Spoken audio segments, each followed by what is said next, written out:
Hallo ihr liebe Leute, hier ist wieder der Yankee mit Let's Play Secret of Evermore auf Pelzig. Ja, jetzt sind wir hier im wunderbaren Camp gelandet. Da gucken wir uns noch ein bisschen um, ob wir noch ein bisschen Kruscht finden könnten.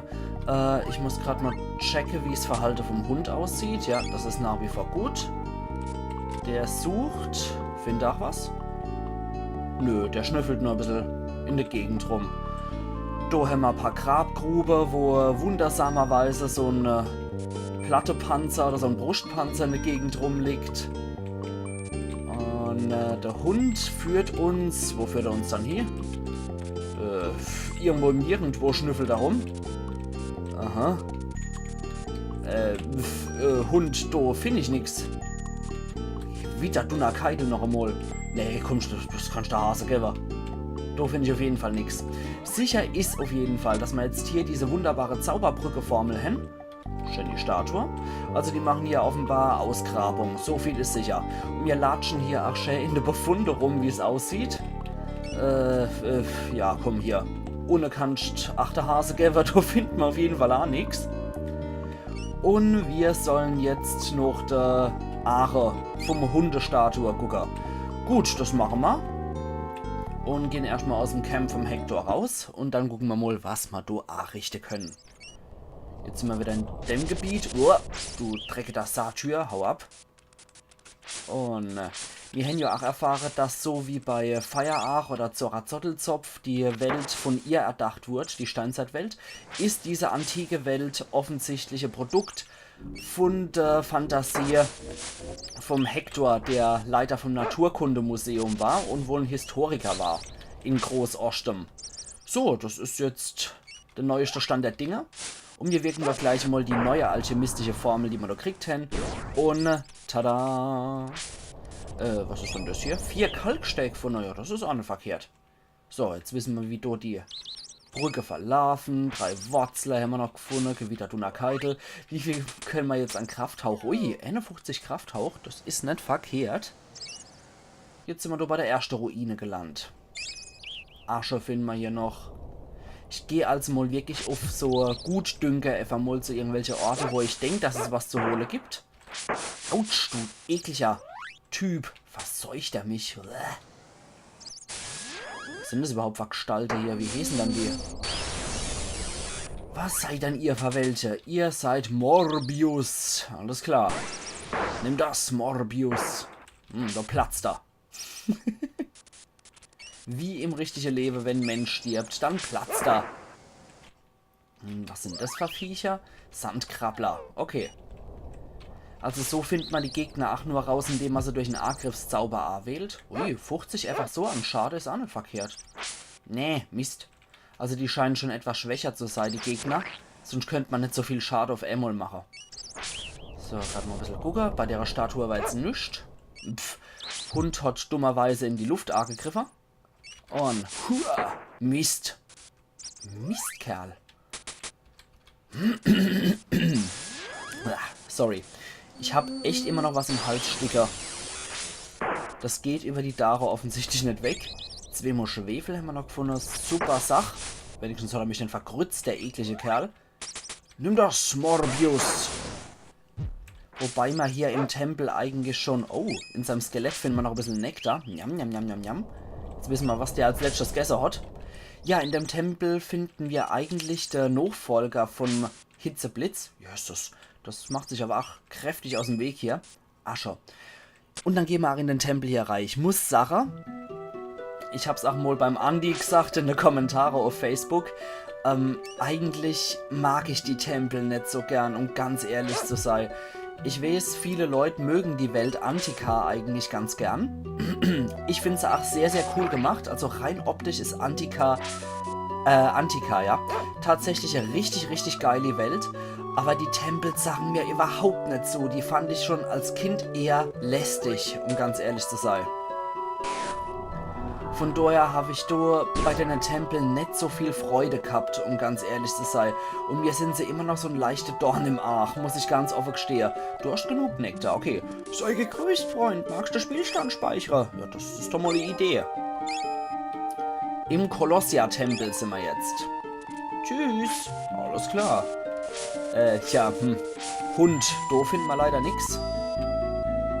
Und wie schaut's dann hier aus? Da können wir auch noch ein Brückchen machen. Machen wir noch glatt. Zack. Und dann gehen wir mal hier hoch und finden 2 Tropfen Essig. Und hier ist so komische Bodenplatt. Habe ich da der kehrt? Und jetzt ist da ein Gesicht erschienen, was aufleuchtet. Und mit denen Teilen macht man hier die Aktionen eigentlich. Also mit denen macht man die deren auf, der Tempel. Die eigentlich auch recht cool dargestellt sind, muss man so sagen. Wenn man durch kann, ist hier so ein Lichtschein, so wie ihr es hier gesehen habt, in so einer Halbtrapez-Form. Und hier ohne beispielsweise können wir noch nicht durch, der Weg ist uns noch nicht auf. Und die Meißler sind eher so kleine Gegner, die man jetzt nicht wirklich unbedingt kaputt machen muss, aber kann man halt. Ratte und Bioschleim. Ich weiß nicht, das klingt irgendwie noch Biolade Feinkost. Köstlicher Bioschleim, besser als Haferschleim. Njam, njam, njam, njam. Und früher war das immer noch üblich, dass man Schleim so grünlich dargestellt hat. Und das war sehr häufig Gegner in solche alte Spiele, muss ich dazu sagen. Ich finde es immer wieder faszinierend, wie man das Phänomen beobachten kann in den Super Nintendo-Spielen aus den 90er Jahren, wie so Schleime tatsächlich noch fester Bestandteil vom Gegnerrepertoire waren, während in neueren Spielen sowas eigentlich eher verschwindet. Also, ich muss echt sagen, bei neueren Spielen, Schleime sind echt nimmer gang und gäbe, was Gegnertypen angeht. Interessant irgendwie.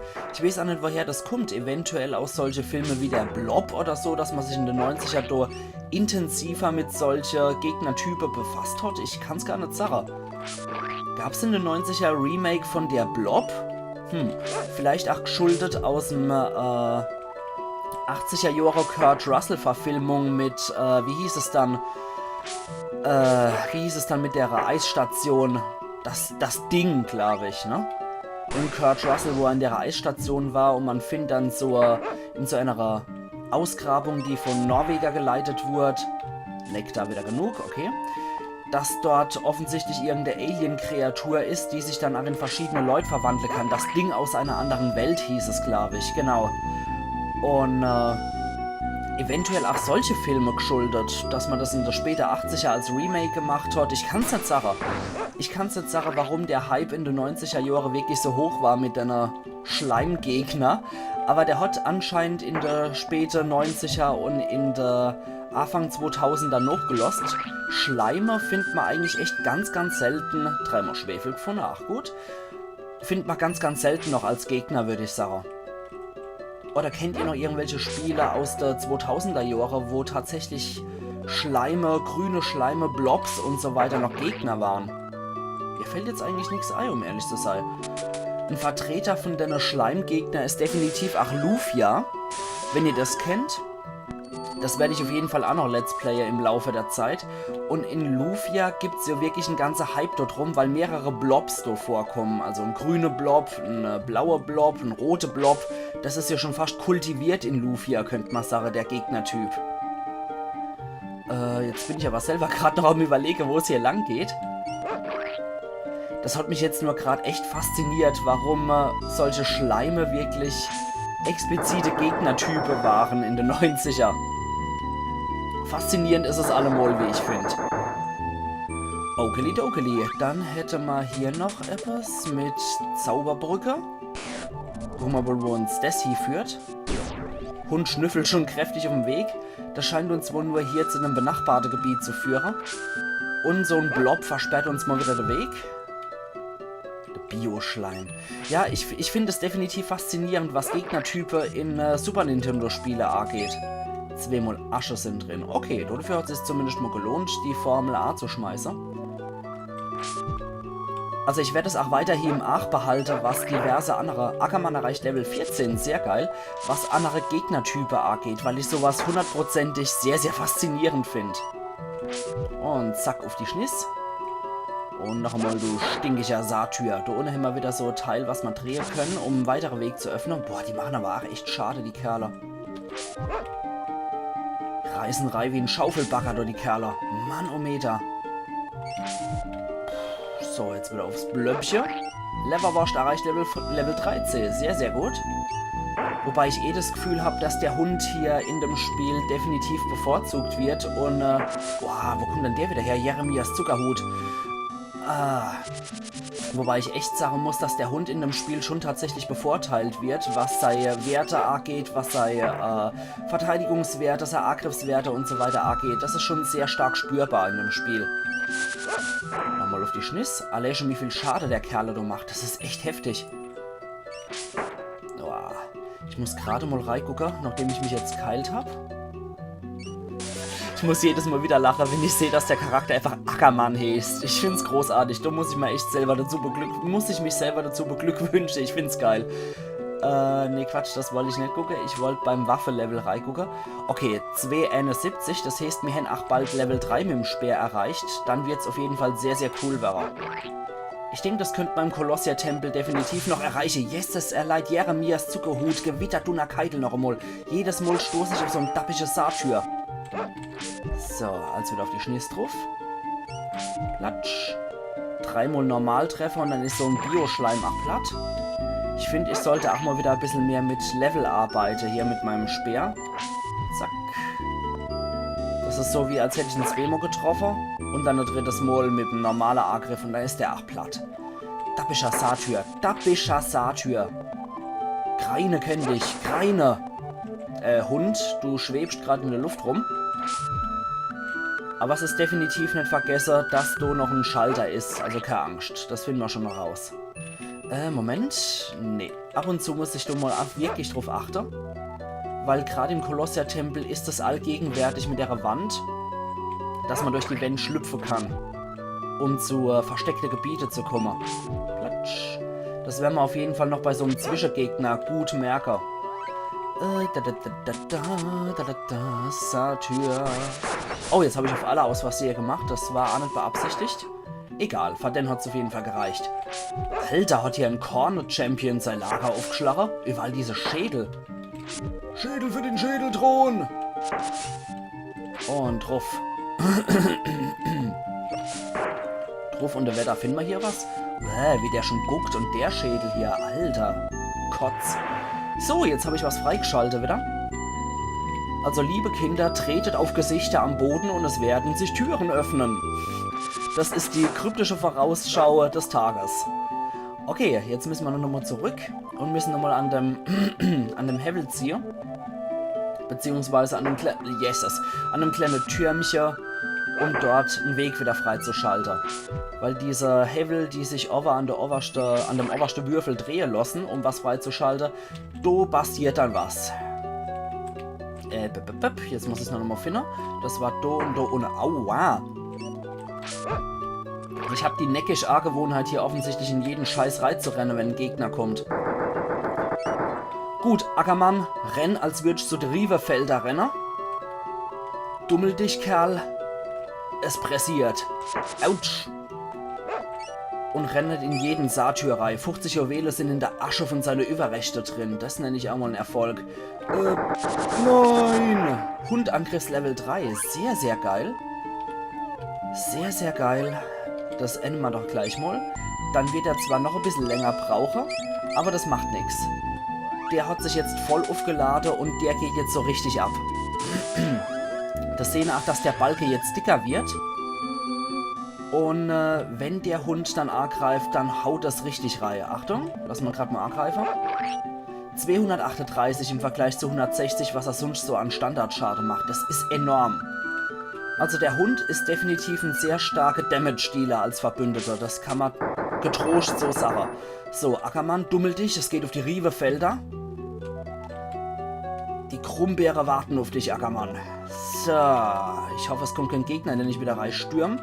Nee, jetzt kann ich nämlich hier. Und wir landen wieder in einem Sackgasse-Gebiet von ganz am Anfang hier. Aber uns ging es ja einfach nur darum, dass wir die Bodeplatte aktivieren, damit wir hier das nächste Gebiet freischalten können. 350 Schade reißt er bei der Rad. Oh Mann, das arme Retterle. Moment, das war nur Sackgasse. Du geht's wieder raus ins Ursprungsgebiet. So, jetzt sind wir hier. Sau gut. Dann müssen wir woher? Wo geht's dann wieder weiter? Ich glaube, ohne rechts müsste es jetzt weitergehen, ne? Wenn ich mich nicht völlig täusche. Ich mache einen Platt. Oh Mann.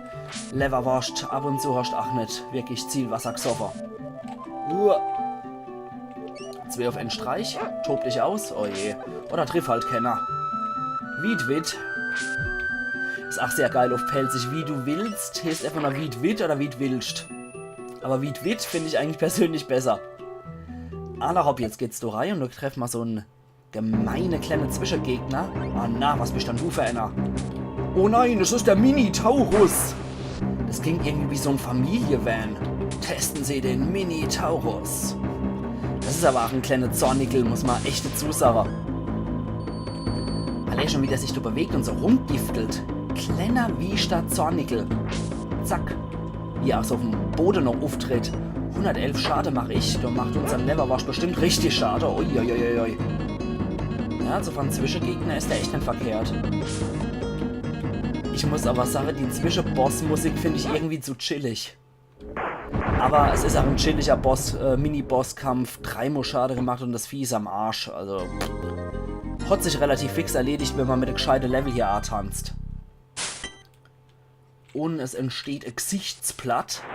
Die treten wir gleich, dann können wir auch wieder ins nächste Gebiet. Die wären leider nicht so chillig, die nächsten Gebiete hier.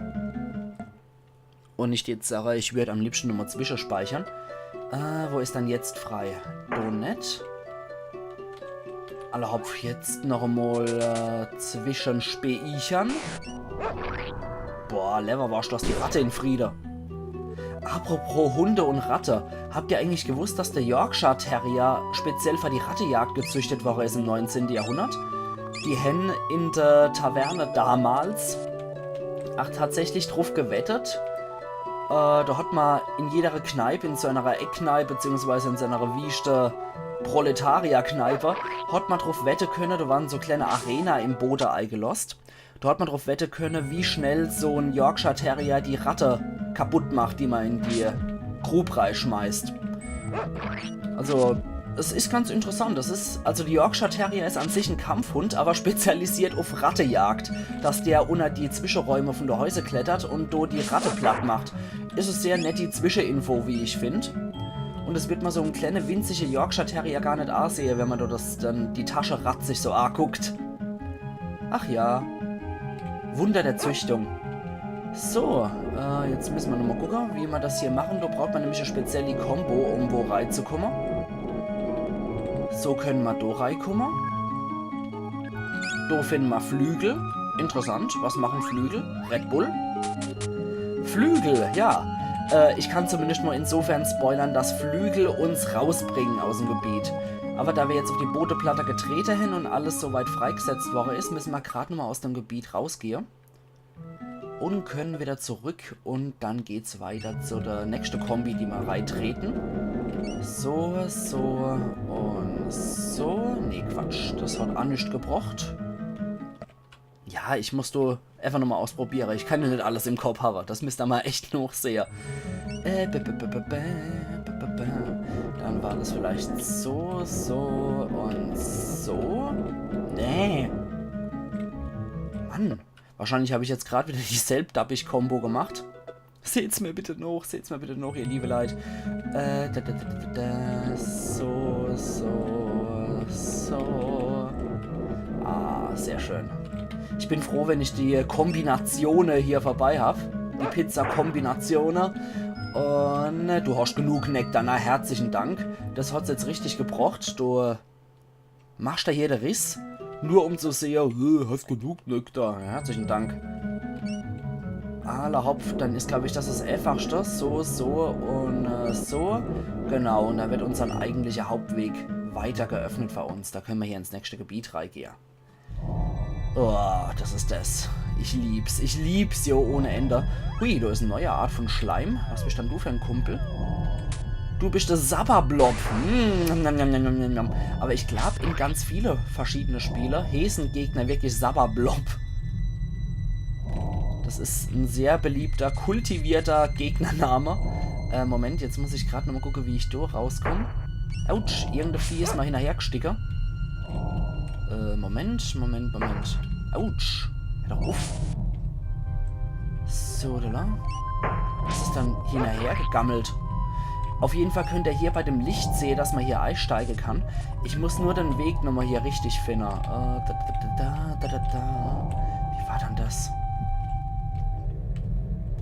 Wie war dann das? Wie war dann das? Das ist immer dieser verdammte Vorführeffekt, wenn man dann hier drin steckt.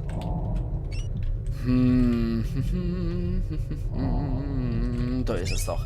3 Tropfen Honig. Ja, sehr, sehr geil. Mit dem Honig können wir auch allerlei Vierlefanz anfangen, weil der Honig, der gibt nochmal wesentlich mehr, als es Nektar gibt. Und da wir auch noch den schönen Stab erstanden haben und in alle Lachen mal, haben wir da nochmal größere Heilwirkung. Das ist auch sehr, sehr geil, sehr, sehr praktisch. Und ich preise es auch viel zu wenig an, merke ich. Oh Mist, jetzt habe ich einen Hitzeblitz auf die Rad gewirkt. Das war nicht so clever. Ich wollte eigentlich auf den Sabberblob drauf hauen. Zack, und weg ist er. Ja, wie ihr seht, bringt das wenig. Aber über die Brücke gehen wir auf jeden Fall noch in der Episode. Nein, renn, Ackermann! Und ein Hund rennt in die Luft.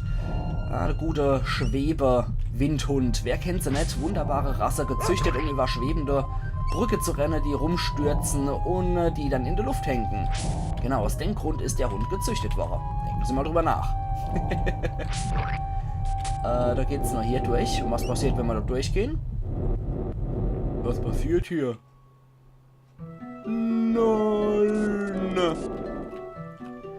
Ich wollte es euch einfach mal gezeigt haben. Erlaubt. Dann gehe ich jetzt nochmal zurück in das Gebiet. Mach hier nochmal auf. Die essentielle, optionale Sache haben wir ja schon beendet. Und dann wieder rein mit dir, Ackermann. Und wir wissen jetzt, in das Gebiet, da sollte man definitiv nicht einfach in jede der, die wir aufmachen, hupse. Renn. So, jetzt machen wir noch hier den ekligen Sabberblob platt. Und dann sehen wir uns mal wieder. Oh, jetzt kommt wieder so ein dappisches Satyr gegammelt. Mache ich jetzt auch noch fertig.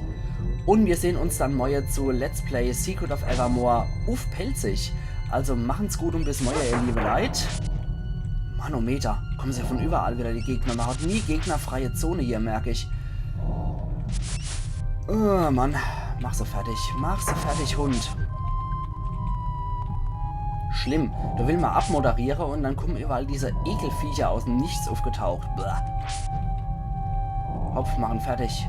Leberwurst, Attacke. So. Der da. Jetzt noch der da ohne. Der will nicht. Alle hopp, bis morgen dann, ihr liebe Leute. Euer Yankee.